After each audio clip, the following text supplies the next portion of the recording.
பனு இஸ்ராயேல் மக்கள் வனாந்தரத்தில் வாழ்ந்து கொண்டிருந்த காலத்தில் அவர்களுக்குள் ஒரு செல்வந்த வயோதிகர் இருந்தார். அவருக்கு 2 பேரன்கள், சில வரலாற்று ஆசிரியர்கள் மகன்கள் என்று கூறுகின்றனர். அவர் மிகுந்த செல்வம் கொண்டிருந்ததால் மரணத்தின் பின் அந்த செல்வம் யாருக்கு கிடைக்கும் என்பதில் பேராசை அதிகமாகியது. ஒரு நாள் அந்த வயோதிகர் மர்மமாக கொலை செய்யப்பட்டார். அவரது உடல் மக்கள் மத்தியில் கிடந்தது. எல்லோரும் அதிர்ச்சியில் ஆழ்ந்தார்கள்.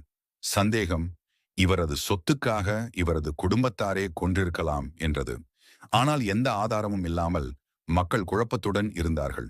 அவர்கள் இறுதியாக மூசா அலைஹிஸ்ஸலாம் வந்து, "ஓ மூசா, எங்களில் ஒருவர் கொல்லப்பட்டார்.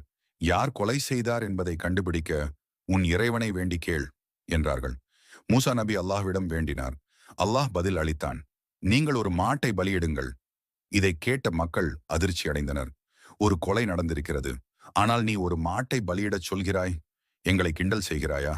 மூசா நபி உறுதியான குரலில் சொன்னார், "நான் அறியாமை செய்பவர்களில் ஒருவன் அல்ல. இது உங்கள் இறைவனின் உத்தரவு." குர்ஆனில் கூறியபடி பின்வருமாறு இவ்வாறு கேள்வி கேட்டார்கள். பனூ இஸ்ராயேல் மக்கள் உடனே மாட்டை பலியிடவில்லை. அவர்கள் ஒன்றுக்கு பிறகு ஒன்று கேள்விகள் கேட்க ஆரம்பித்தனர். "அந்த மாடு எப்படிப்பட்டது? வயதானதா? இளமையானதா?" என கேட்டார்கள். அல்லாஹ் பதிலளித்தான், "அது முதுமையும் இல்லை, இளமையும் இல்லை, நடுத்தர வயது மாடு" என இறைவன் பதிலளித்தான். "அது எந்த நிறத்தில் இருக்க வேண்டும்?" என கேட்டார்கள். அல்லாஹ், "அது மஞ்சள் நிற மாடு. அதன் நிறம் மிக தெளிவாகவும் அதை காண்போர் அனைவருக்கும் மகிழ்ச்சி தரும் வகையில் பிரகாசமாகவும் இருக்கும்" என இறைவன் பதில் அளித்தான். "அந்த மாட்டின் தன்மை என்ன?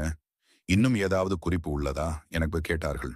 அல்லாஹ் சொன்னான், "அது உழவுக்கு பயன்படுத்தப்படாதது, வயல்வெளியை உழாதது, நீர் பாய்ச்சாமல் இருந்தது.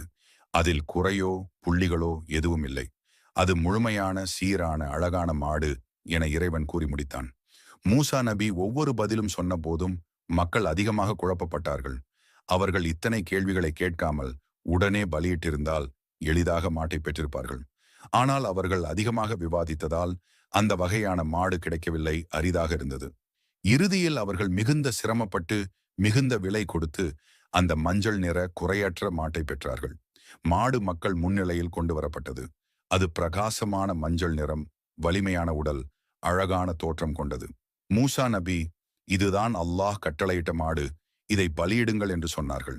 அவர்கள் அந்த மாட்டை பலியிட்டார்கள்.